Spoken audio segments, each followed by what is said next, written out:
ప్రభు అయిన యేసు క్రీస్తు నామములో దేవుని బిడ్డలు మీ అందరికీ ప్రేమపూర్వకమైన వందనములు. పరిశుద్ధ గ్రంథములో దేవుని వాక్యమును ధ్యానించుకుందాము. మత్తయి సువార్తమానము 5వ అధ్యాయము 12వ వచనము. సంతోషించి ఆనందించుడి, పరలోకమందు మీ ఫలము అధికమగును. ఈలాగున వారు మీకు పూర్వమందుండిన ప్రవక్తలను హింసించిరి. ఆమేన్. మన జీవితంలో ఫలము అనేది కావాలని ప్రతి వారు ఆశపడతారు. ఈ ఫలము లేకపోతే మేము జీవించలేము. మా జీవితంలో మాకు ఫలము కావాలి. ఫలము అనేది ఆరోగ్యము, ఫలము అనేది ఆశీర్వాదము, ఫలము అనేది ప్రమోషన్, ఫలము అనేది పరీక్షలలో గొప్ప జయము. ప్రభువుని ఆరాధించడానికి ఎవ్వరు కూడా ఇష్టపడలేరు. అందుకే మన జీవితంలో కొందరైతే ఫలము అనేది కావాలని ఆశపడతారు. మరికొందరైతే మాకు ఫలము రాకపోయినా పర్లేదు, ప్రభు సన్నిధిలో నిలిచి ఉంటే చాలు, ఆ గొప్ప భాగ్యము ప్రభు వల్ల మాకు కలిగితే చాలు అని కొందరు ఆశపడుతూ ఉంటారు. మరి ఈ రోజున నీ జీవితంలో ఏ ఫలము కావాలో నిశ్చయముగా నా యేసు నీకు అనుగ్రహించునుగాక. ఆమేన్. పరలోకమందు ఫలము కావాలంటే అది ఎలా సాధ్యమవుతుంది?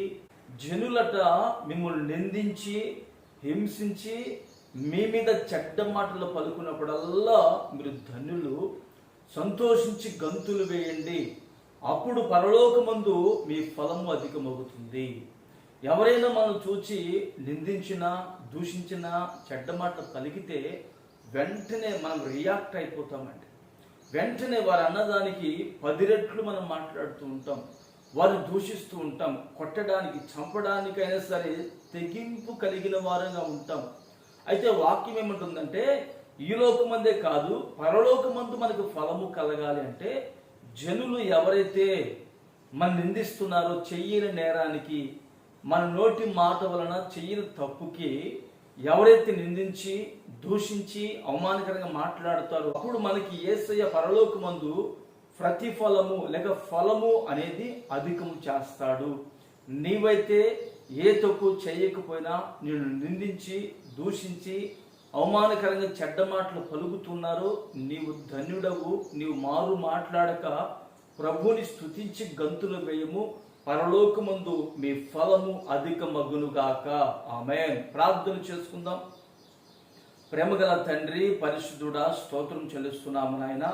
పరలోకమందు మా ఫలము అధికము కావాలి అంటే మొదట మమ్ములను ఎవరైతే దూషించి అవమానకరంగా మాట్లాడి హేళన చేసి చెడ్డ మాటలు పలుకుతూ ఉన్నారో మేము మరొక మాట మాట్లాడక తగ్గించుకొని సంతోషించి గంతులు వేస్తామో అప్పుడు మా ఫలము అనేది పరలోకమందు గొప్పదై ఉంటుందని మీరు మాకు తెలియపరిచి ఉన్నారు. ఇటు ఆత్మీయ జీవితాన్ని, ఇటు ఆత్మీయ సందేశమును మేము పోగొట్టుకొనగా కడవరకు నిలుపుకునే దానికి మీరు మాకు సహాయం చేసి మహిమ పొందుకోమని యేసు నామమున ప్రార్థిస్తున్నాను తండ్రి. ఆమేన్.